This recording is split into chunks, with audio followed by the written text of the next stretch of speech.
Greg Yokley, welcome to the journey. And just a real brief introduction for our newer listeners that are coming on today.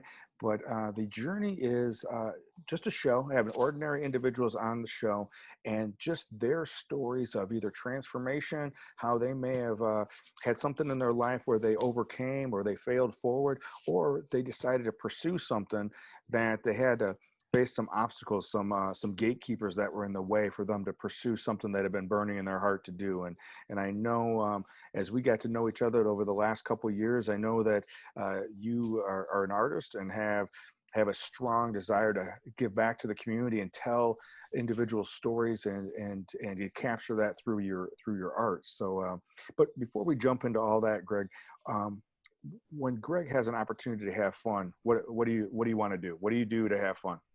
Oh man, fun for me. One, I want to say thanks, Kevin. Thanks for inviting me to the podcast, man. And it yeah, you'll never know how much it means because though we're talking, sometimes the stuff that's going to come out of it is like self-realization. I'm like, oh yeah. Sometimes you have to hear your kind of like thoughts, and sometimes it's in your head. You're like, oh, I don't know if that sounds right. And then someone like you kind of like, oh no, you're hitting on something, and it goes from there. So this is therapeutic for me, man. So I just say thank you for inviting me. Yeah, perfect. Uh, Fun for me. I am not a daredevil, but when it comes to film, you just get lost. You get lost. So I film and edit, and I produce videos here, and um, it's a passion to where you just lose track of time. You lose. I'm definitely afraid of heights, but I fly a lot, right? I lived in Seattle for about 2.5 years, and there was a project that I was doing that I felt necessary to film the Space Needle. Okay, and so I found out this is before drones. Okay, so I rented, to get on a helicopter for an hour, and they circled around the thing, and I'm filming this, and I'm like, there's no other way I would do this if it wasn't for film. So other than my kids involved, I have 4 children, 2 boys, 2 girls. Other than just spending time with them and just you know even if it's just watching TV, and kids nowadays, Gen X kids and whatever generation is named that are 15-year-olds. This my oldest is 15. Sometimes they look at their phone and listen to TV. That's fun for me. Yep. So spending time with the kids, filming. I definitely like even though I'm 35, I'm going to tell my age. Sports, being active, stuff like that. Music really it is a staple of my life. It can cause so many ideas and just ideas that just keep going and keep going. So music is some of the stuff that I do for fun, man. So athleticism or athletics, working out, kids, and my profession. And so that's what's fun for me, and helping people. Not to Yeah, man, helping people. I guess it coincides with my art, with filming, but getting out there and trying to be a part of the do part when it comes to action. And so we can talk and have discourse and all of that, but I will find the root of it and be like, okay, well, I can at least put my camera on it, and that can be part of action. We can have a conversation and see what we can do as a result of making this situation, whatever it is, better. So that it's an excitement, and I don't know, you lose track of time, and I hate to say fun because some of these situations that I've tackled, and we when we first met, it was through a school um, program that an initiative that I started in Lynn Stockton of Jefferson High School helped kind of make it bigger, but it was with kids dealing with depression and abuse and drug abuse, whether sexual abuse, bullying, and these things came about, and then I think Miss Stockton reached out to you. That was the fun that we had, but it was serious stuff that we were dealing with. So I don't know if I want to use the word fun, but stuff like that just gets my engine going. So that was a very long answer, but that's what I call it. Well, Greg, though, because I remember that night that that we met, and it was at the Nordloff Center, and that was the night that it was like the showcase, right? And one of the things I witnessed, not only were there powerful pieces and powerful, some other art pieces, not just the film, but the other art pieces, but when I saw the film, the students were having fun. You brought some of that piece that they were comfortable, they felt safe enough to be with you, to have fun, but they were talking about some pretty heavy, pretty serious stuff. And but I think the way of you being able to create that space for them, this is serious, and we're not making fun of it, but we're having fun in the process. So we don't have to drown in it. We can talk about it and not drown in it. Yes, sir. Yes, sir. So better put. Yeah. I appreciate you. So yeah, man, that was life altering, brother. There's been some life altering, um, with all people, but as far as my testimony, there's been a lot of life altering um, events that happened in my life, and man, I can tell you without a shadow of a doubt that what those kids did there, it moved my soul. What they decided to do, I mean, just to briefly talk about it, we set up an idea of what we were going to do, and then we introduced it to the kids, and they did it on their own, man. And I get goosebumps talking about it because they took it and they did their own ideas. So, hopefully we can touch on it and talk about it, because I don't, because I will talk about this, because it was transcending. It was beautiful. You saw kids that were the class clowns, the cool kids, and they transformed right in front of you. And I don't want to even say it was a 6-week course, because we tied in art and English curriculum, and then they invited me to put my film expertise, if you may, in it. And it just, what they did with it, you saw kids transform in front of your eyes, and it's teenagers, so it's tougher. They're cool. They got to worry about how cool they look, and it floored me, man. So that was one of the if I get amnesia, I'm sure that there's going to be something that, if I get my memory back, it's going to be one of those. It's got to be that, man. Well, and that was at Jefferson High School in Rockford, right? And Rockford, Illinois, and that was I mean, Rockford and Jefferson at Rockford is one of those schools that is probably, it's not like, not that much different than other cities that size.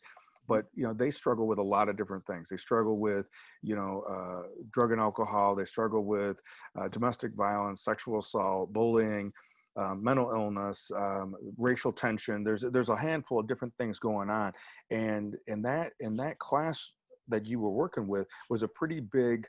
Uh, a mixed group. I mean, it was from all over the place. You know what I mean? And so for every seemed to be socioeconomical, walk of life, as well as just different backgrounds. And I think that is what so moved me, is that you were able to capture them in that creative process. And that was, to me, pretty cool to see, because I see it sometimes when I'm counseling, but to be able to observe it as you were able to capture it on film over that 6 weeks, that was pretty cool. And then, of course, that day that I was there, then I got to see the final outcome of some of their art, let alone the film project that you were doing. Yes, sir, man. Yeah, it was. Yeah, like I said, it was an experience of a lifetime, seeing what they end up doing. And yes, it was a diverse group. And for the listeners, just to just kind of brush through it I went in there just trying to teach through film and through film production. All walks of life can work together. That's just like my main theme when it comes to that. So if you don't get along with so and so because they're from a different social status, when it comes to being adult, you're going to have to work. And whether you own your own business, entrepreneur, or you work, a 9 to 5, or you work for a corporate, you still have to deal with people that are in different walks of life. And so that's just my initial theme of when I went into it. And we built something totally different. We decided that we were going to, or the kids decided that, hey, Miss Stockton wanted to be like, okay, we don't want a bunch of kids just kind of like venting on, we want them to vent, but what can we do as far as action when it comes to some of the stuff that they list on what are the things that trouble them in this school and maybe schools around the nation. And they put up a list of things and we kind of categorized it. And that's when it took a life of its own. I went in there to say, hey, you know, all walks of life need to work together. And I'm going to show you how that works in the film world where, hey, if you're a music guy, the music guys are over here, the music people over here. If you're good with interior decorating with your house, that means that's set design. They said, yeah, that's all cool, but we've got some real issues that we want to tackle. And we put that to the side within like 2-3 days, man. And what ended up progressing was again, if I can remember correctly, there was 4 things that we just kind of categorized, and it was abuse, and we had made a box for the school to put, you know, hey, you don't want you know, anonymously put, you know, stuff that's happening with you, and then that classroom that we had, because we had 2 classes combined. Working with each other, and those kids in the classes with us would pick out those letters and read these kids their struggles. Sure. And that was the beauty part. There was one of the kids, African American kid, just a cool kid, you know, not really participating. And I'll never forget, man, he read that note. He read one of the notes, and it was a sad story. The note that he wrote, the young man, yes, parent abuse. I think his father had went to prison. His mom had passed away or gone. His grandparents had him, and the abuse was, you couldn't imagine. You couldn't imagine. The young man in the letter had a brother and had a younger sister, and what they had endured, I can't even touch on it. Just madness. And what I was there to do was if the kids that wrote the note were brave enough to talk, then I would take my film crew, which was made of the students, and we would film their testimony and see how they overcame, if they overcame. And the cool kid read this note. I took him with me to film the kid, had no idea because it was anonymous, and he knew the kid that wrote the note. And I've worked on sets to where people are on their phone, you know, and the subjects, the actors are the people that we're filming or interviewing. They're professionals, so they really don't, you know, they're focused on maybe the interviewer. But I told my crew of kids, hey, be mindful. And I don't think I even said that to them, but once they started being mindful, listening and being intent, not being on their phone, they were really listening to this young man and everyone else that had their testimony. And I always would commend them and say, you know, great job. You guys are doing something that some adult film crews can't do. And the cool kid, while he was listening to the young man say his testimony, whew,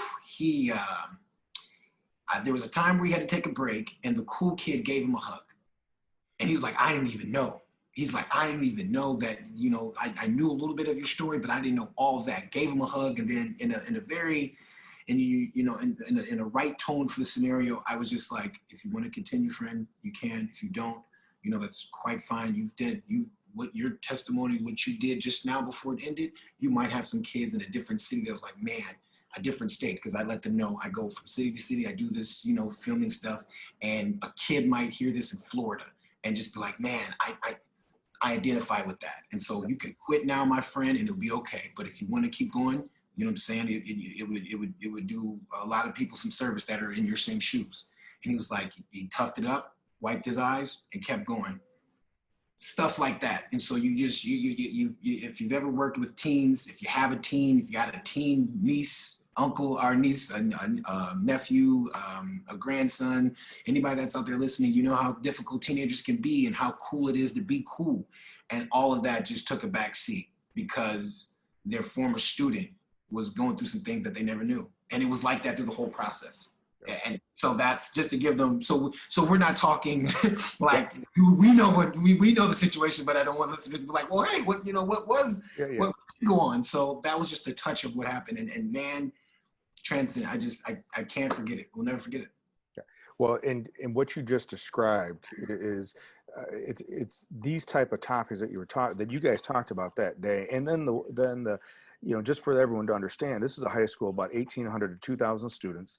Sir. you know, and you know, there's a pretty high poverty rate in Rockford, and especially with that particular school, and that was just kids that weren't in the class were putting in notes Yeah. about what their struggle was. So anybody could put something in there, but it was your students that were in your class that were then going to pull it out and read it, and then and I think, you know, it's one of the things that popped in my mind when you're just talking is that type of those type of issues that come up, those types of that type of pain that comes up that people have to live with is like a great equalizer, right? It's an even playing field. And the cool kid that you talked about, that was a phenomenal example of empathy. Yeah. He was able to empathize with that person that he thought he knew, and now he's seen him on a whole nother level. And that, I think, that empathy, I just was listening to someone on a podcast the other, that empathy and listening to someone's story, that's how we can become unified and can make a completely different difference, make things different, you know what I mean? And because we can empathize through that pain instead of blaming someone else for the pain. Okay, because that's what we're doing. I mean, not to, you know, not to dive into what's going on in our nation right now, but that's the gauge, that's the temperature right now. And so it's like you have people, you know, the police brutality that happened, and there's a bunch of people that are, you know, people of color and non people of color are talking to another side saying, how can't you empathize with us? How can't you realize this is going on? It's because they just can't understand it. So now we're talking about teenagers, and to help this even more, the kid that wrote the letter is Hispanic and white. This is, so he was you know, he was mixed. And the cool kid was black. And so and so now you think of that, you know, that racial divide, and it was like, no, but that common line was, hey, empathy. I didn't know, but that, right, I empathize with that. And that's what we're missing, I guess, in this day and age when it comes to at least the adults, because the kids seem to get it for the most part, right? The kids seem to get it, you know, before they get to that part of their life to where there's different things that, you know, you don't want to lie to somebody, so you learn these nuances, right, to just be you know, a person that can be in the community, be in the workforce, right? You learn how to maybe lie to someone, white lie to someone, because you don't want to hurt their feelings. And so teenagers, you're starting to learn that, but there's still some rawness to you, to where you just don't have that. You just don't have that in your life, to where you have to sit there and like, oh, that's a rule. That's a rule. Like, no, you know, they get it. You know, they get it when it comes to situations like that. And the empathy that kid showed was the common denominator. I mean, social status, I think they might have been the same as far as, you know, not the richest, maybe not even middle class, but still, there could have been a disconnect because one is from one side of the track, because my grandma and grandpa might be white, and this, you know, the cool kid was black, but still that common, I felt that I'm hurt, I see you hurting. That was a common denominator. So yeah, man. Yeah. Yeah, well, and you know, I think that, and again, the idea, and this is where I think so, how art, like athletics, can be so powerful to create a platform in which we can actually have opportunities to see that vulnerability, right? Come on But now. but but there's no doubt, you know, when people have been hurt, like this young man had been hurt, and then we can either do one of a couple of things when we're hurt, or feel like we're going to get hurt again. We either going to run away or we're going to fight, right? And in both cases, running away, you know, the flight thing or the fight thing, in both cases it may set me up to be closed, and I'm not gonna be vulnerable. Well, Mm, something happened when you create that atmosphere, that space, where even though that fight or flight thing might have been going on because they might have been threatened outside of there, something allowed them to let their guard down and be open and yeah. hear the other man's story, right? Yeah. and Yeah. and and that, I think, is got to be key, because there's certain things that I can listen all day long and I can empathize, but I don't know, because I haven't experienced certain things. I don't know. But if I know someone's story, Yeah. then I see them, right? I see who they are, and then I know that, you know, and I got, and you know, we all fall, well, I don't know about we all, but I know I do, you know, in generalizations, because sometimes Kevin just wants to take a shortcut and just generalize things, right? and not, you know, it's like, oh yeah, you know, everybody from, you know, Wisconsin's this way, or everybody's from Illinois, you know, whatever. Well, really? Right.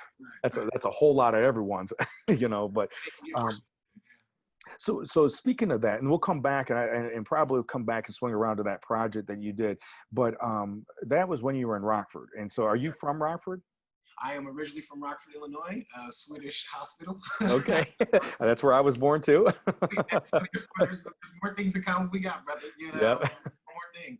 And yeah, I went back and forth from Rockford to specifically Imperial Beach. That's a district of San Diego. Okay. So I'm like, so Imperial Beach is like 25 minutes from Tijuana. So, Okay. Okay. so, so the multicultural background as far as, and it's so funny, the culture shock, man. The culture shock going from the Midwest to the West Coast.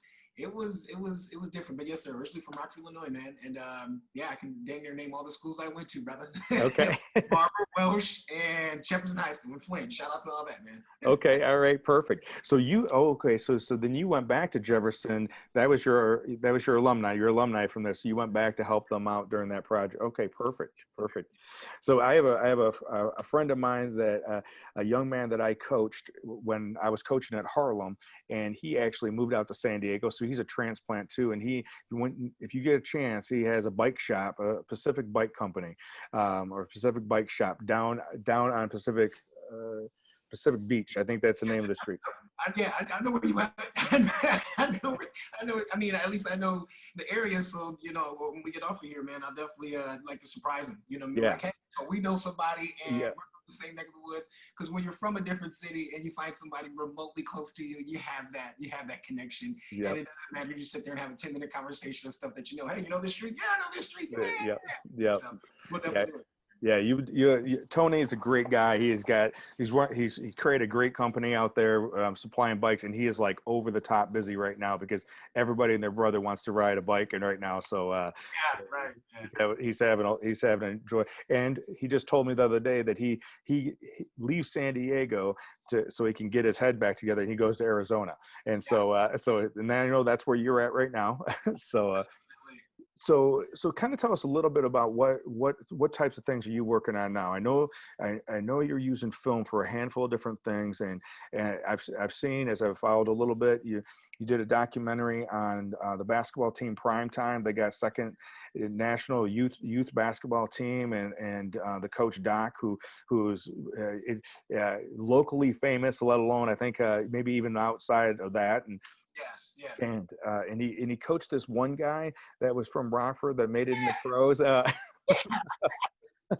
This one guy, yeah, Yeah, what was that guy's name? a van bleed, Yeah. yeah, but yeah, that was an awesome project because, for better or worse, famous or infamous, Doc is cared about the kids. Doc cared about the kids, and there were some kids that needed some tough love, and whether it's controversial or not, he was there. And a lot of those kids that he was there for didn't have no dads. And so his staple in the community was definitely there before, Fred. And then his story gets heightened because he was part of Fred's story in a sense. So therefore, we had this cool primetime documentary, and it was almost like barbershop talk when it got down to it, as far as like who's your top five, and you had different generations. So you mix that in with giving a history, and it's almost just like it was like, Rockford, we have something to say, and don't. And it was on a broader scale than basketball. It was like Rockford is like a second city of Illinois, and recognize us.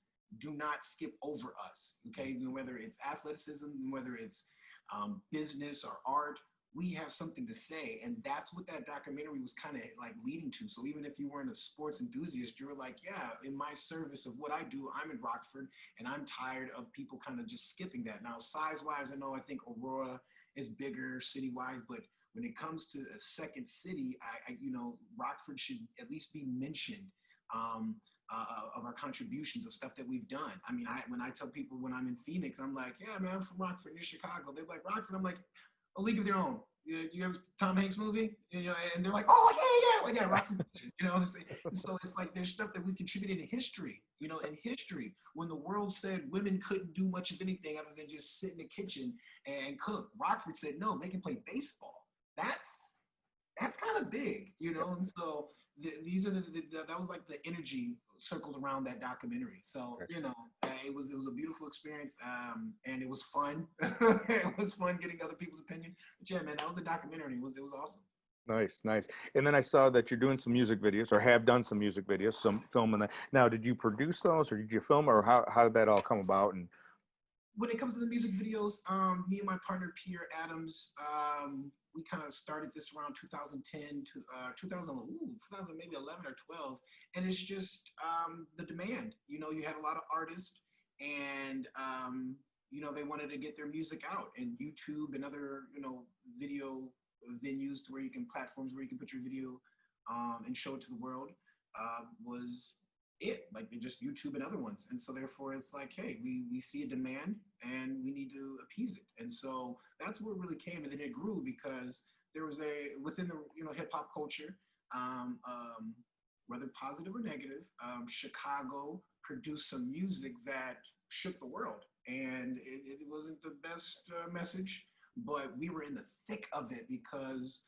they wanted to document it on video. So that's where it elevated. And so we've done music videos for, man, some of these artists that I will mention, the young kids know, but yeah, King Louis, Chief Keef. We even had a video with Jim Jones, a guy that in early like 2000. He was really big with a rap group called Dipset. And so we've not only with local artists, but artists that nationwide people like revered, and they were like, wow. So we've done music video for quite a few people, and a lot of it that at least got us in the thick of things as far as namesake wise. It was doing a lot of music videos. I mean, we did weddings, we did commercials, we did commercials for the Home Rule Initiative when Rockford was voting on that. And then we did, of course, we do school initiatives and just stuff pro bono for the city. We don't need to be asked to do anything as far as me and my partner. If we see something going on that's causing, friction in our city, we're going to film it. We're going to put our camera on it and we're going to tell a story. right. But music videos was, kind of hone that craft, trying to deliver cool messages. But not in a hip hop culture way, but film it in a way to where if I have something positive to say, better example, the I Am Rockford video that me and my partner produced. It was just basically filming Rockford, the city, and then you give them pivotal points about Rockford. But how I did that was I took a popular instrumental, not the lyrics of a song, but a popular instrumental at the time, and placed that under my voiceover and filmed it in a hip hop way. But the delivery was like meat and potatoes as far as subject wise, Sure. and it was substance. And learning through filming music videos and editing pop ways to make you go, oh yeah, this is interesting. It caught my attention for 15, 20 seconds. Now we brought you in. Now let me give you some enlightenment. And so, but that's what music videos did that. And so, but yeah, we filmed, and how it works is we don't produce the music, but when it comes to production, we think of the idea of the video, hopefully, and we think of shot, scenes and different places to shoot it at, and then we after we film and capture everything, we edit it, and we have to piece it right. We might have to do it on a beat, and so that's what it kind of entails. And people understand that when they see it. It might sound a little difficult, but if right now, if you were to start to bob your head and hit your pen on the table, I'm going to have the cuts of the edit like that on beat, and that just keeps people kind of like, oh, okay, yeah, and it keeps them kind of tuned in. So Sure. yeah, Sure. that's what the music video did, man. Nice. Okay. And obviously for a handful of different things, again, it goes back to that, not just the art, but the art being able to be a platform or delivery for a message, Yes. and being able to tell and share that story, and so are you working on anything right now, or anything more recently they haven't talked about? So Yes, sir, I'm doing it. I got an app here, man. So I got an app, and I've had a show idea for as long as I can remember. And the show idea kind of coincides with my new app. And my app basically is um, a visual Yelp for the nightlife. And so I want to create an app to where you can go to different clubs and see the experience of it versus going on Yelp and be like, hey, how was this karaoke bar? Where are you going to get a comment from 3 years ago? I was like, oh yeah, me and my friend Jerry went there and it was awesome. And it was like, yeah, but that was 3 years ago. We need something that's a little bit more recent. And so, alongside that app, I've had this show that wanted to do the same thing. I go, I like dancing. I don't know if you can tell, Kevin. Yeah. Yeah, you're a very sedentary person. And so and so it's like this energy. I go out and I'll go, different, place to place, and I'll just critique it, and I wanted to rate it fairly.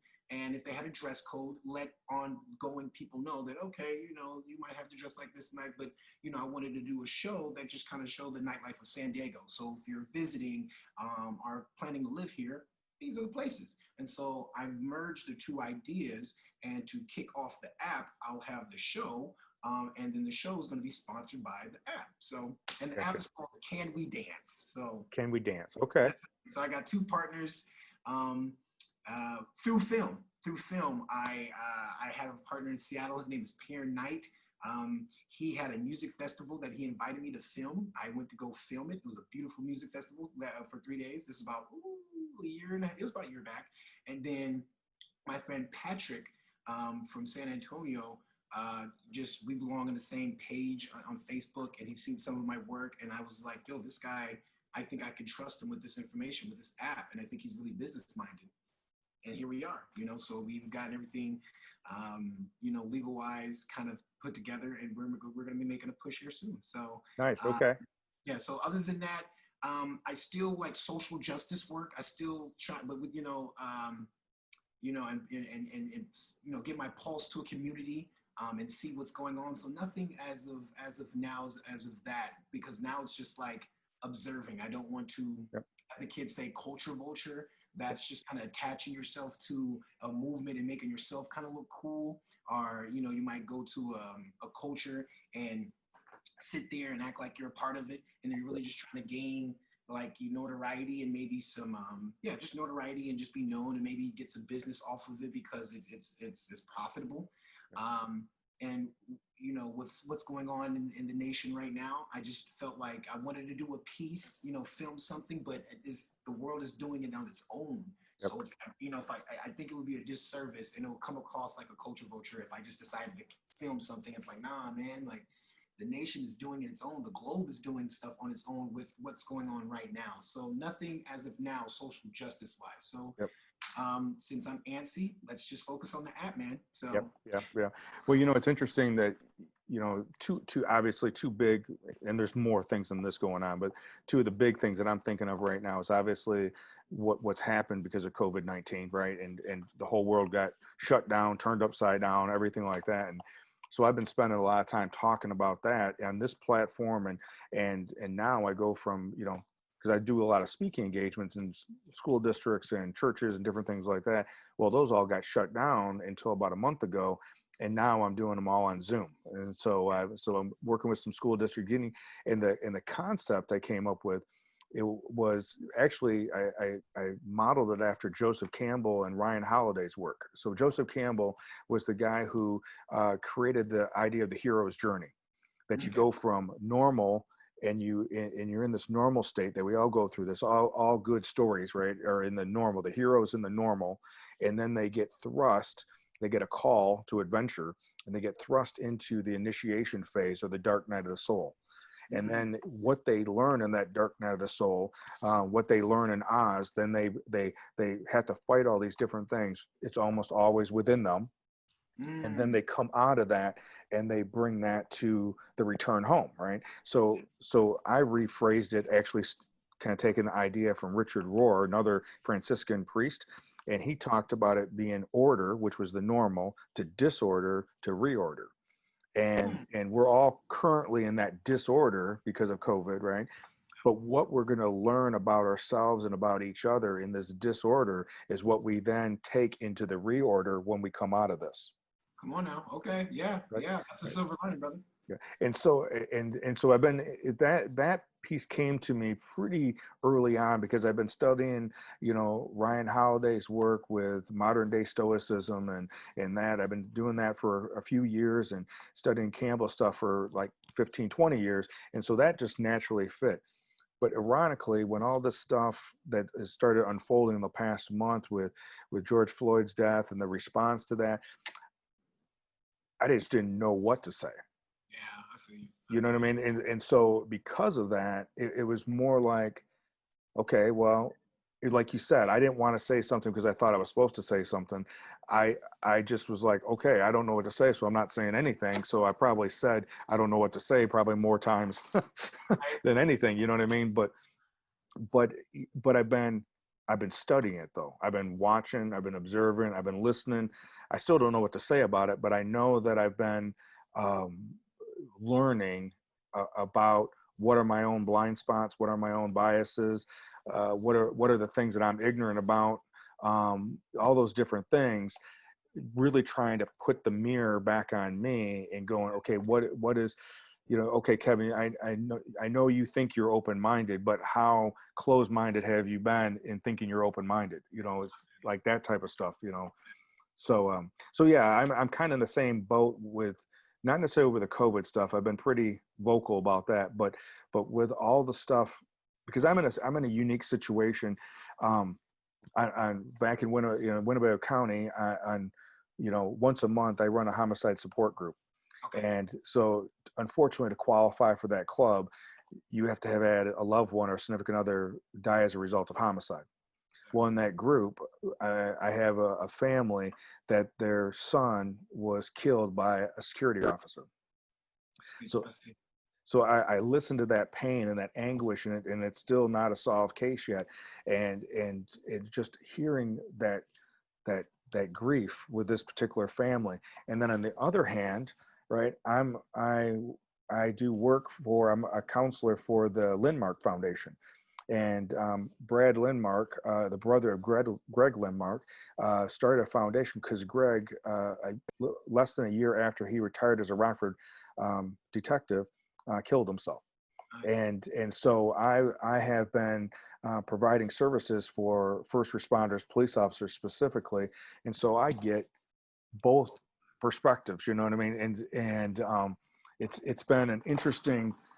Um it's interesting because when you hear the stories, those aren't generalized. Those are very specific, individualized stories, and so that gives me a different perspective. Still don't Yeah. know what to say about it, but I just know that it gives me a different perspective on both ends of that. Yeah. Yeah. And just the piggy, like you saying that for, I can't speak for the entire, African American community, but hearing you even say, I don't know what to say, but I'm trying to check my own self. I'm trying to see if I have any biases myself. That alone, at least for some, me, and then I've talked to other, black people, and or you look on social media and you'll see someone share a meme, and the meme is almost like, our status when people share it's they feel it and they resonate with it, so you connect with it so much. And I've seen throughout social media statuses of, white people saying, I want to understand, but I just don't know if I'm doing it the right way, if it's offensive. And even in that starts a conversation of, okay, but you're not coming in here like, yeah, what happened to George Floyd happened was wrong, but because when you say but, you negate everything that happens Yep. from there. So therefore you can be saying, oh, he was an outstanding person, he seemed nice, he was a great dad, but, and then you hear the excuses. Yep. So that's what, some of the black community and people of color are hearing. And so when you hear a non-person, non-black person say that, particularly white, and they say, I want to understand, help me in a way figure this out, because you can influence so many people. You know what I'm saying? Like, if you start looking at the population and the numbers here, there's what, I don't know, 60% of America, maybe 62%. Last time I did this, census, maybe when I was in school, 60% of America is Caucasian. And you split that into 30 that are, are willing to hear things out, empathetic to, you know, everybody's struggle, whether their social status class is different, or racial class is different, or even religion. But you get that other percent that just doesn't care. Mhm. And those that don't care don't want to waste my time on them. Don't want to wish them ill will, but I try not to put too much attention on them. But that other percentage right there, that 25 to 30, there's a cusp on that 25 to 30. And there's a cusp of like 5%. They can go either way. Yeah. They can go either way. And I can't, they can't, I might not bump into them to talk to them, but you do. Yeah. You might see them in you where you go out to the gym, you go out to eat, you hear a conversation, and whether they think of you, oh, you're a left wingist, or no, you still have like, okay, I'm hearing you, and I can be of, you know, the Republican Party. But I still hear some things that are like, well, you might want to, and you can give your opinion, and they'll be more apt to hear it versus me seeing them and trying to give them like a, I don't know, like a 30-minute speech. Sure, Like, sure.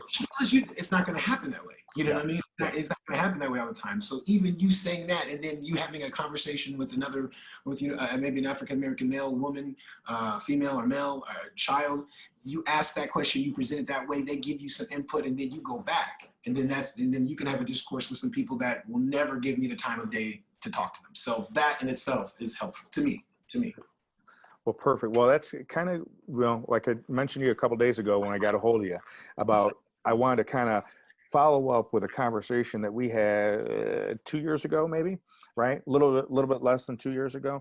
And it came off of when we met at Jefferson, for that program that we were just talking about, your film project.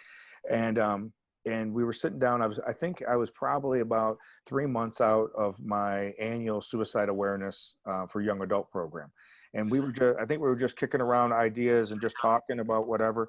And somewhere in that discussion, I don't even remember why we met that day, but this part kind of stuck with me and resonated with me. And then I just wanted to follow up with you about it.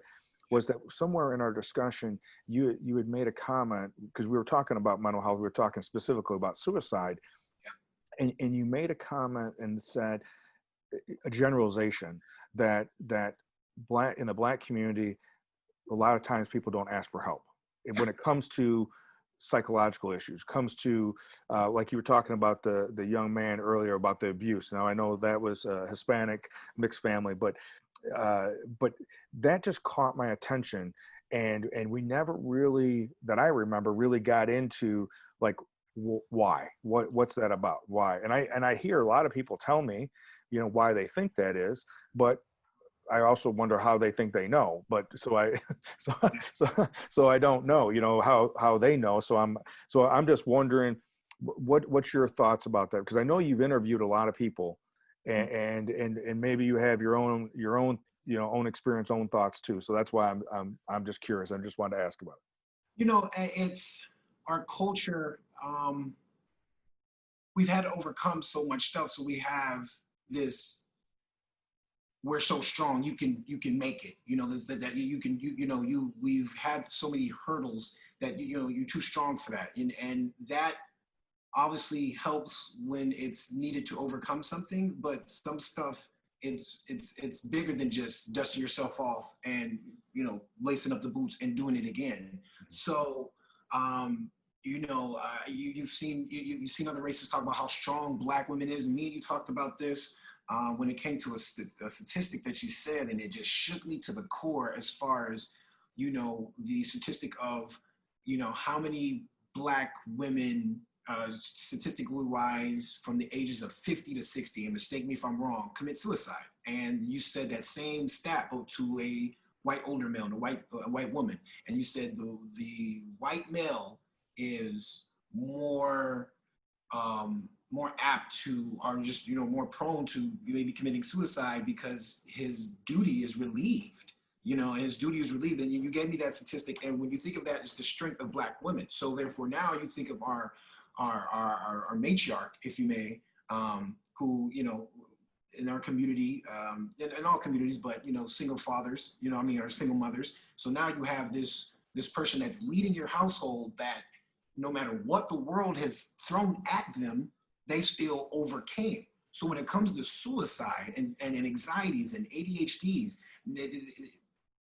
when you think of these things, it's like you can overcome them because I overcame it. And you know, so you know, my mother is I won't tell her age because I don't want to get pinched next time I see her, right? But she was born in the 50s, and I made a status about a line that Tupac said, and I was like, "If is life worth living, or should I blast myself?" And for a minute, my mom is like, "Okay, what are you saying on social media?" And then I just look at and I post these, I post that caption or I post that lyric, and then I posted pictures of stuff going on in America right now, where there's young black adults being hung.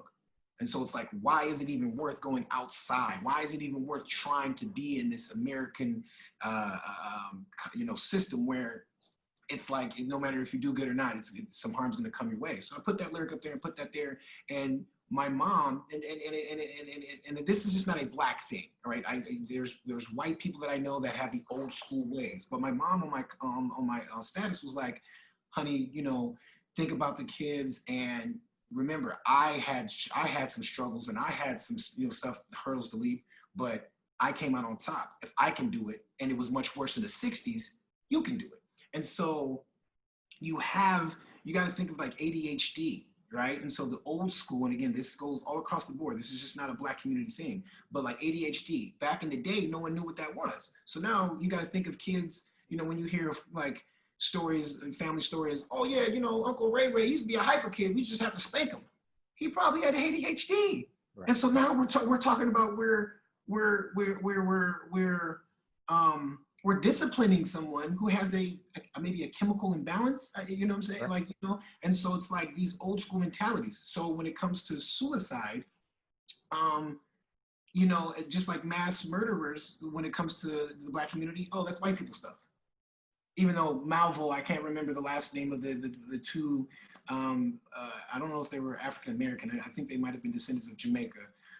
But they were here in America, and other than those two, I think it was a father and son, I think a little bit of mass shooting. I don't know how many people were unfortunately harmed, but other than that, that's white people stuff. So when it comes to suicide, when you're thinking of now, we're talking about now, we're talking about, you know, now the millennials and Generation X, they're breaking down stereotypes and ways of life that were of the past. And so now it's a little bit different. But me being 35 and living through the 90s and living through the early 2000s, black people didn't do suicide. And if you talk suicidal thoughts, it's like, no, you can't. No, it's almost as if we're too strong. We've endured slavery. We've endured segregation after slavery. So we've done these leaps and bounds. We've been held back, and yet we still have millionaires, and we still have productive, even if they're not millionaires, you still have productive citizens of America, inventors, scientists, people who have contributed to America, to the world. And it's like they were held back. They didn't get the same chances. So if we're that strong, it's a weakness for you to do suicide. But the amazing, not the amazing thing, but there's a rapper named Styles P, and he's from a rap group called The Lox. And I want to say in 2016 or 15, unfortunately, his oldest daughter committed suicide. And through the black culture, the conversation was starting to happen. And this is pre-explosion, because social media was still big, 2013, 14, 15, obviously. But it was a conversation that was getting started before the memes and before people started having statuses and tweets that people shared. And when I go there to say that is, you're now starting to see Generation X and millennials make tweets that speak on old ways. You know, like black people weren't supposed to talk about their depression. Black people weren't supposed to talk about their anxiety. Well, Generation X and millennials are talking about, and it's not like, you know, and there's still ridicule. So if I go vent, I don't have the money to get a psychiatrist. I don't have the money for that. And so we have to self-medicate if we feel like it's getting too much, and or I know my grandmother didn't have a PhD, but she was like a psychiatrist. So if you don't have that, And then if you take to social media and vent, then people are going to hop on your status and be like, why are you telling everybody your business? You're supposed to keep it within yourself. You're not supposed to let everybody know your next move. These are sayings that Black people say all the time. You know what I'm saying? All the time. And other cultures, I imagine, do the same. But, what's in your house stays in your house. So therefore, if you have I can't vent to nobody. Where am I going with? Who am I to talk? Where am I going to talk about the stuff that's upsetting me? And people are expecting me to be strong on certain things. And sometimes strength is knowing what you're battling. Yep. And so, but with all that to say, when it comes to the suicide part, it was something that was quickly dismissed, and now awareness is now starting to become more rampant, just because Black people that are Facebook and social media and YouTubes and tweets or Twitter, these things are platforms to where an average Joe can tell you how they're feeling, and if you resonate with that, you're like, oh yeah, man, I was feeling like that. So a Black person or a young millennial will tweet something and it'll get 1,000 shares. So they tweeted something, but it made it to Facebook, made it to Instagram, and people are just still cycling it because it was like, we were fighting against this, and I thought I was the only one that thought like this. Yep. And there's so many much more. There's so many more. There's Black people who talk, like with intellect. You know what I mean? Like, but there's a subculture that, oh, you talk white. Now that's a conversation that now we talk about openly, because there's a group of Black people in this world that are like, yeah, man, I used to get made fun of when I was a kid because how I talk. But someone shared a tweet and it's gone viral, and now people are talking about, like, yeah, I used to be made fun about that too. That's the same thing going on with the ADHD talk, the mental illness talk, and the suicide talk. These old ways are getting broke down, and that's when it comes to the Black community, you're supposed to be stronger than that. Yeah. You're supposed to be able to endure that, and it's not that easy, man. It's not that easy, man. Well, it's interesting. What kept popping in my head, two things. One is, I think of to be a good basketball player, right? To be a good football player, to be a good baseball player, to go to that next level. Well, you have to have coaching. You're not going to do it on your own, right? And then, a lot of times it's specialized coaching. It's going and getting those extra things, putting that extra time in, right? And I think, and obviously my bias, with being a therapist, being a counselor, is that extra coaching is like going to a counselor, right? So it's not out on social media where everyone can see your stuff and possibly judge or ridicule. It's doing that one-on-one coaching where you can then go, okay, what part do I play in this? It wasn't my fault that I got beat or bullied or whatever it was, but what part am I internalizing? What part am I still hanging on to the story? What part's the lie that I'm hanging on to, and what part do I need to let go of? Yeah, man. Yeah. And so that's and when again, specifically when it comes to the Black community, you just think of different, it's like a generational curse. It's you don't talk about that. You're not supposed to have those thoughts. And then that goes down the line. And even though Generation X and millennials are fighting against it, as far as these old ways, these molds being broken, you still have people within your same age who have been passed on, and you again the generational curse of, man, we're gonna just tough it out. And so now it's like you can never. I want to know when it will get to the point to where it's not deemed as something that we can't get affected by, or we can't struggle with that. I just want to know when is that time period to where that old ideology within the Black community is just going to kind of get shifted to where it's like, no, man, this is mental health. We need to talk about it, and there's a way that doesn't make you weak. It doesn't make you weak if you go to a therapist. if you can afford it. It doesn't make you weak. And then it goes to a different conversation as far as medication, where it's going to be pharmaceutical or, you know, your own methods, whatever, that are hopefully safe. Because I know people do CBD oils and stuff like that to, you know, go against, you know, doing pharmaceutical stuff to where, you know, I don't want to pop a pill or something like that to really, you know, get me kind of, you know, mellowed out. But still, it's taking a healthy approach to the word mental illness. Scared, like when you say that, it's a word association, and they're thinking, oh, if you're mentally ill, then you're you know, you're mentally, you know, they put you in a spot, or they put you in a place to where, word association wise, you just think that you're one of those kids that, I lack of a better term, were on the, was it Septran bus, Yeah. the you know, Yep. you automatically, when you hear that, they think, oh, you're one Yep. of these. And it's like, no, like mental illness, we need to change the picture of mental Yep. illness. So Yep. when it comes to, you know, people of color, you got us, our mental anguish and mental illness doesn't look like, you know, 6 days in a bed, you know, kind of, you know, being depressed. Our it might come out as aggression, you know, and not saying that doesn't happen with any other race, but it's like, you know, they always want to put Robin Williams' face and different other faces when it comes to mental, you know, when it comes to mental illness or depression and stuff like that. But depression and mental illness doesn't always look like a kid sitting in his bed or a person sitting in their bed just kind of, you know, letting the days go by and being tired. Sometimes it's being aggressive. Sometimes it's, I'm upset. I don't know how to properly release this frustration. So now it comes into just, you know, being violent, or, you know, being pissed off at one another, you know, people in your community. You don't know why you're pissed off. You can't really work through it because you're not really talking yourself through it. You're not going step by step of like, well, you know, I feel like this and I want to open up like this. No, it's man code.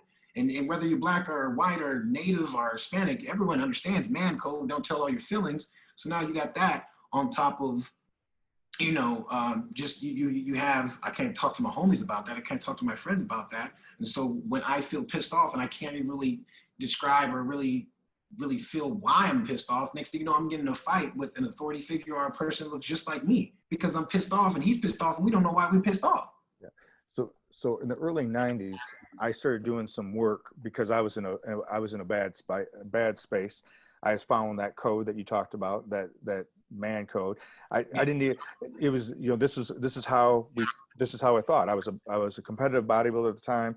You know, even though I graduated from college, most of my jobs were working security or bouncing, you know, during doing that thing. And I was pretty angry about some things that had gone on. A friend of mine kind of twisted my arm to go to this men's retreat. Now, I'd already started studying Native American traditions and ceremonies. So I was already starting to open up and try to deconstruct some of the previous teachings that I had, but I didn't know anything about, even though I had a degree in counseling, I still didn't know anything about really that world yet.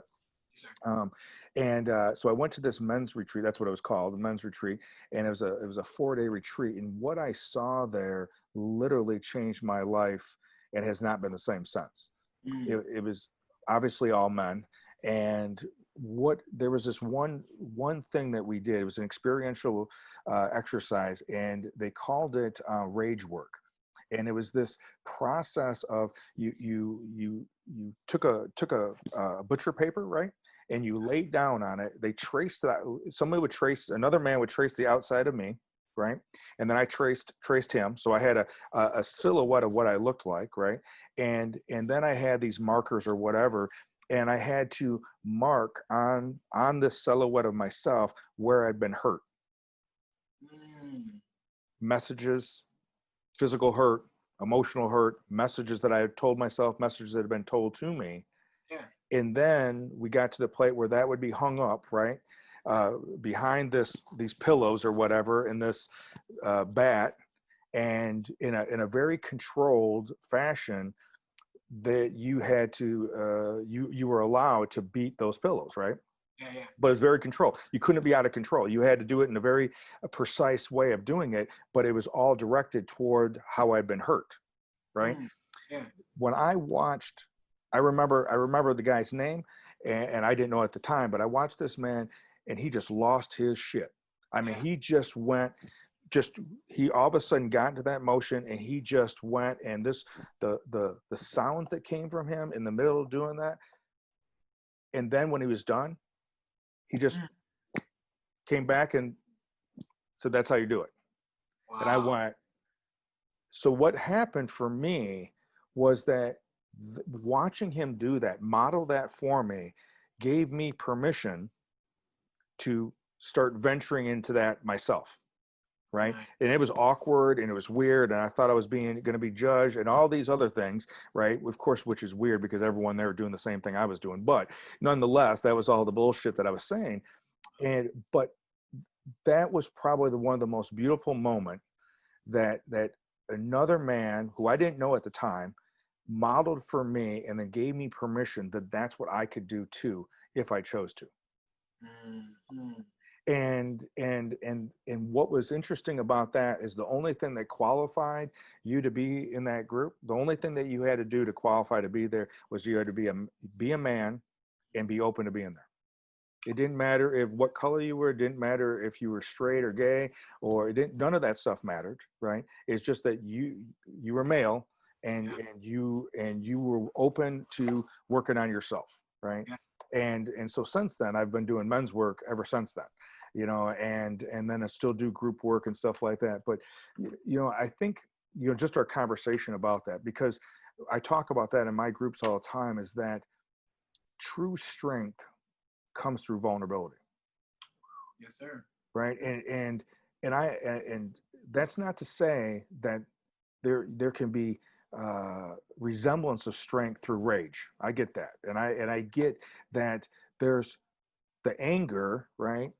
Is maybe a reaction to being hurt, right?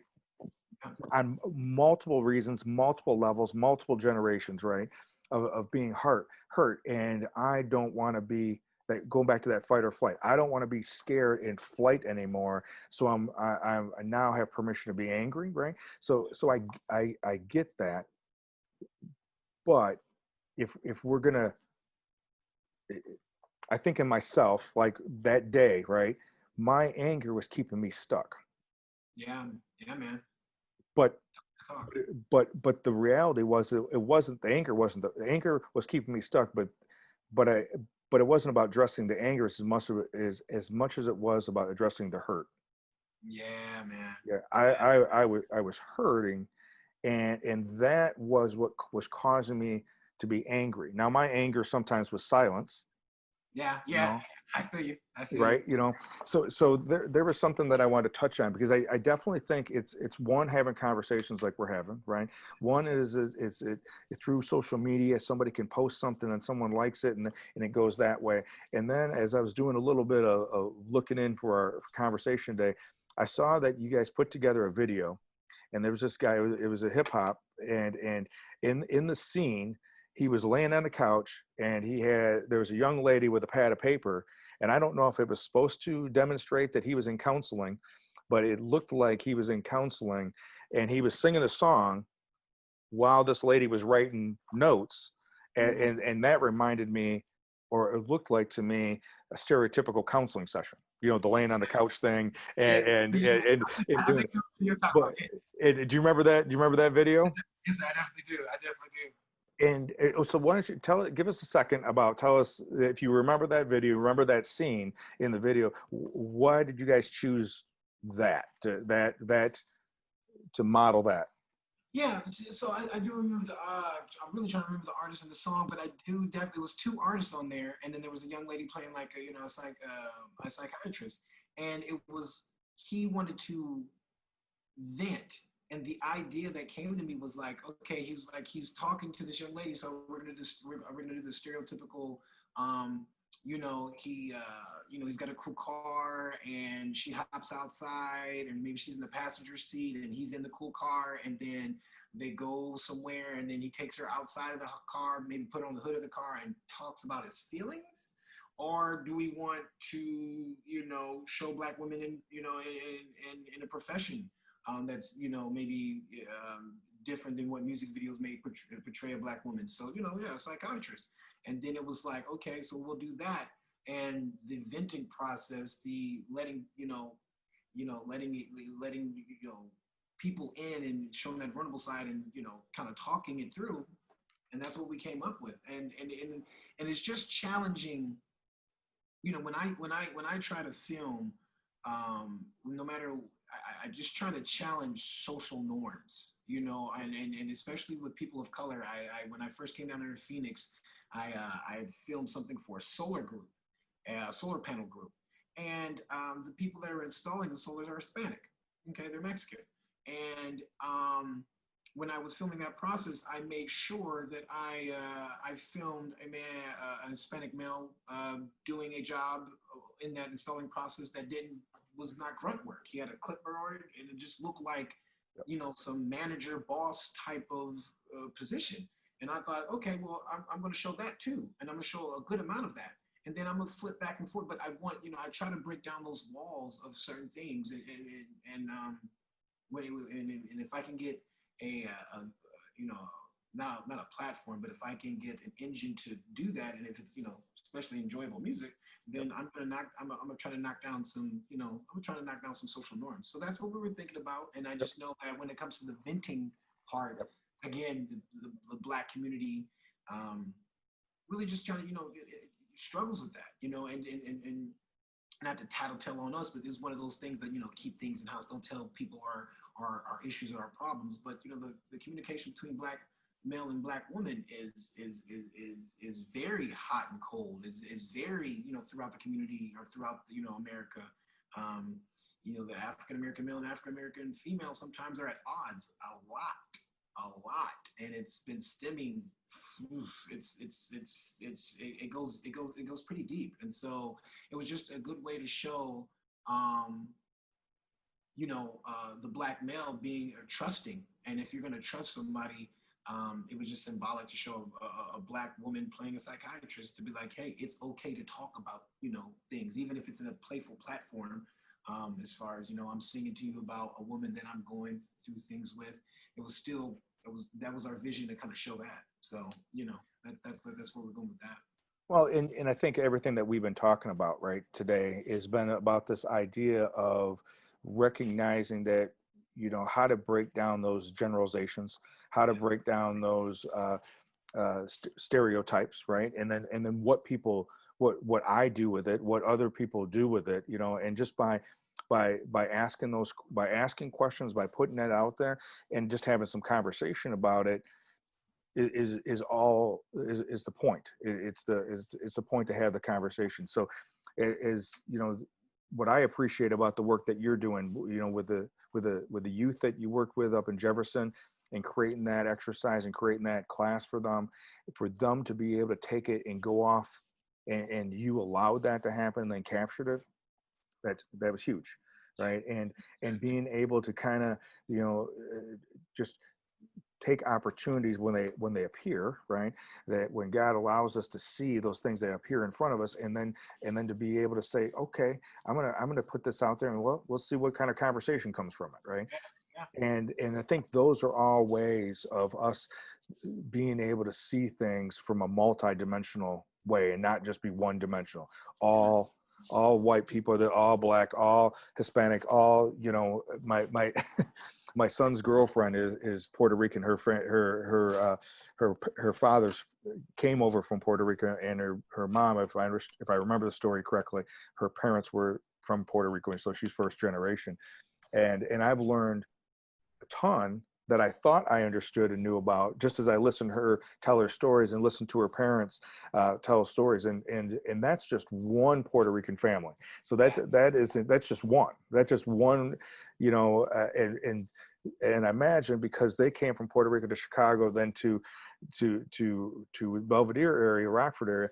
Well, that's different than some Puerto Rican family. They went to New York and then that's a different deal. That's a different scenario, right?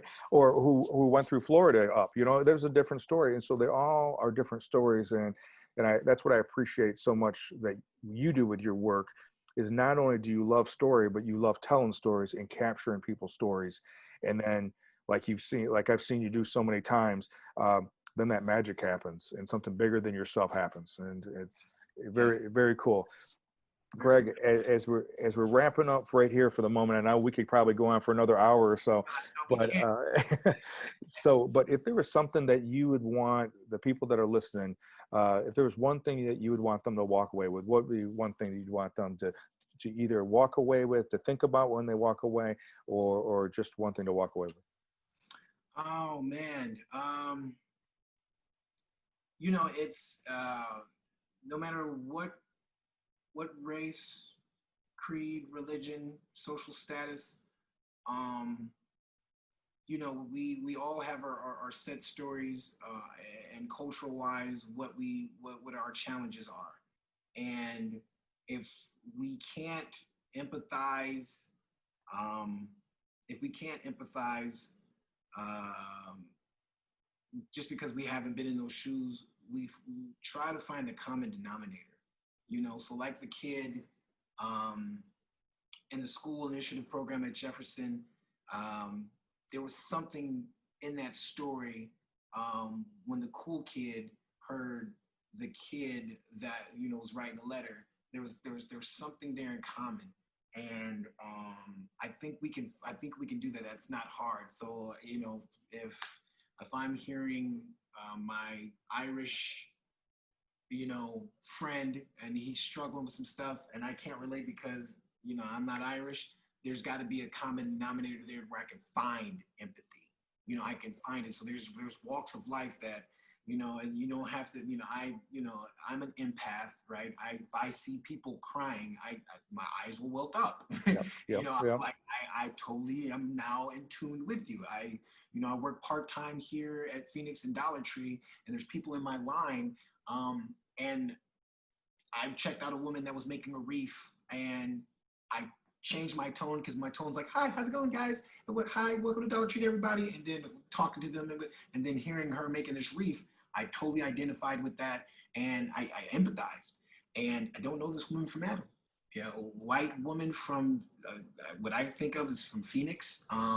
It's a red state here, okay? And so there's so many differences that me and this woman possibly can have. And yet, right then and there, I was like, I feel this because I've had a member that passed. I had a parent that passed away 2 years ago. My father. My granny passed away in 2001. There's people I found it, and so if we can, man, just find that common denominator, and you can, and if you're not lazy, you can do it, and it shouldn't be that hard. So that's my lasting words. You can find it even if you're not of the same culture, community, different paths. You can find it. Well, one of the things that we touch base on, addiction, mental illness, right? Violence, abuse. There, it doesn't care about religion or race or socioeconomic. It affects everybody, right? And it's all of our responsibilities to do our own work individually, do our own work, but at the same time, I have to choose to be open. Like you talked about being and empathic, and as an empath, right? You can get caught up in your head too, Yeah. and totally miss it. But if Yeah. you choose to be present and choose to be open, you're going to see, and then all of a sudden, then you're going to feel it, and then that empathy and that being able to connect is right there. Right there. Even if you don't say anything, it's just right there. And I believe that we all have, it's all on a continuum, but some people are more, Yeah. and other people may not be as more, but we all have the ability to be open, Hmm. and to be able to empathize with someone else, and be able to hear someone else's story. Yeah, and you said it right there. I mean, not to, because again, we can do this for hours, but before meeting you, I, when it came to suicide, I thought it was a selfish thing, but I also empathized with people who have had experiences in their family, and they told me it. So I was just like, okay, I'm open to it, but still didn't understand it. And then I went through my own, unfortunately, trials and tribulations. Like I said, I'm Rockford, 2011. We made a cool video. It went from, I don't know, 300 people watching it on Sunday, then Monday and Tuesday, 4,000 to 8,000 people. So this was, excuse me, in my short career at that time, this was phenomenal. And we, the zenith, like I was up here, man. I was like feeling cool. I remember my two oldest kids, we were out and about. It was Christmas time, and it was Christmas time, and people saw me on the news. So they went up to me and said something to me with my kids right there, and they were like, and it was a cool feeling. But at that time, I wasn't with someone relationship wise, and the kids and their mother, the kids went back with their mother because we were not in relationship, and I felt the lowest of low. I mean, I'm talking about we filmed something so cool. I'm on the news locally. People are getting to know us, and I live with my friend that I filmed with. He's upstairs enjoying, friend. I think his girlfriend at the time, and her kids. And so therefore, I'm seeing all this joy and this happiness, and I'm downstairs by myself. And I thought, it's a scary, dark feeling, but I thought of it, and I was like, wow, this is, I thought of my children, and I was like, how scary that can be without them, and then without me. And so I didn't do anything too drastic, but the thought of being there mentally, Yep. and so that experience, now that was an experience. And so therefore now, now hearing people that might have had similar situations, whether I went on a spectrum of, intense to, well, I thought about it, but I didn't do anything, actually do it, that feeling right there. And so if we're talking about prejudice, or we're talking about racism or discriminative, that can be a little iffy, that can be a little touchy, but it's like white people have experienced some sort of discrimination, whether it's, if you're Irish and you went to the Italian side of town, you might find some commonality in certain people's struggles. Again, different communities, different cultures, they have different struggles. But before that happened, I was clueless. But I experienced that, and I was able to now, not only empathize, but talk to people who are struggling with, with suicide. And then meeting with you opened up, open it up more to where now, though my little experience, or my small experience, my small brush with thinking about, man, I kind of want to not be here no more. Then talking with you, it gets that now. So when I talk to somebody, I've gained experience. So now on the example of, hey, you're a white guy, the demographic is different, age-wise, race-wise, but I'm admitting that I have biases. And I want to be better at this. I want to see if I can, put some love words. What can I do?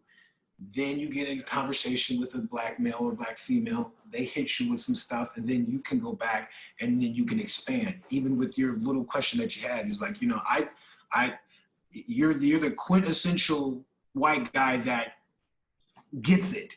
Okay, so there's this saying that, oh, invite him to the cookout. You're the white guy that gets invited to the cookout. Okay, you get invited to the cookout, and that's just basically saying that there's non-black people that understand our struggle and don't wave it like a banner for attention. They get it, they understand it, and we invite them, quote unquote, to the cookout, the black barbecue, because they get it. And so that's black people accepting non-black people who get the struggle. And so, so you get it. And to me, I think it shows in your children. You know what I mean? You said your son dates a woman that is the Puerto Rican descent. So you didn't teach discrimination. You didn't teach, you didn't teach prejudice. You know what I'm saying? So you were always hip, but still now you have information to, the little bit that you said. I got a bias. I got to work out. I got some things that I'm like, I got some reflectors that I need to kind of shine on me because of this situation. You take that, you ask that, and then someone will give you more knowledge, and then now you can sit in conversations, and now you can contribute like you want to. And that goes on for everything. That goes on for, the big loop around that, because Lord knows I can bring around the barn and come back, right? But it comes on in every aspect. We're talking about mental health. We're talking about suicide. We're talking about, any of those things. If you don't have the experience, find something. They might say one word and you can identify it. Find it, feel it, Okay, hopefully you can identify with them, and then when you do, you're in that realm, learn something, take it back, and then you can be a little bit more savvy and hopefully a little bit more understanding in the conversation and have good, good, just good talk. So Greg, what's the best way for people to get a hold of you? If people want to get a hold of you, what's the best way to reach you or look at your work, or because what's the best way to get for them to look at your work? well, friend, appreciate that. It's time for the plug. YouTube, Gregory Yokley, and or you can Film or Die, spelled together, FILMORDIE, and that's for our YouTube and Facebook. I'm Gregory Yokley. I think it's Gregory Film or Die Yokley on Facebook. And Instagram, I do believe it's G Film or Die. I think it's GEE underscore FILMORDIE. I don't know, but that's I'm on it, but I'm not on it. But man, those are the platforms that you can reach me, man. And say hi, stop by, have some discourse, have some conversation, man. We'll chop it up because if you haven't heard, I talk a lot. So for anybody in the audience there, man, like listeners, just ask me anything, and if I don't know, I'm gonna listen, and I'm gonna listen and hopefully learn. And if I do know, then hopefully hopefully you want to hear someone talk that talks like this. So, Greg, I so appreciate every time we have an opportunity to have a conversation. I always appreciate it. And the other day, just reaching out of the cold, I'm glad we were able to connect today to have this conversation. And like we always talk about, if it just plants a seed with one person, that's all that matters. So, Greg, you take care in Phoenix. And if I'm in Phoenix and you're having a cookout, I'm looking for some food and some conversation. brother, you're invited. You was invited before you even said it, brother. So you're invited. Kevin, I want to thank you for from the bottom of my heart, man. The things that you bestowed on me in the short time that you did, you'll never know how much it has impacted me, and I've taken it. And even if it was a 2-year conversation, I remember it and I use it. I use it and I put it to use when I hear people struggling with things. I'm like, hey, I know a smart person that told me this, and I promise you, I'm not just saying that for the fans here. You really can change lives, even if it's the world that you know. It might not be the whole world, but the world that you know that comes in contact with you, you can change it, brother, because you are a force to be reckoned with. So I thank you. I do. All right, my friend. I'll talk to you soon. All right. Like I said, I'll talk to you soon, man. You All have a right. good evening.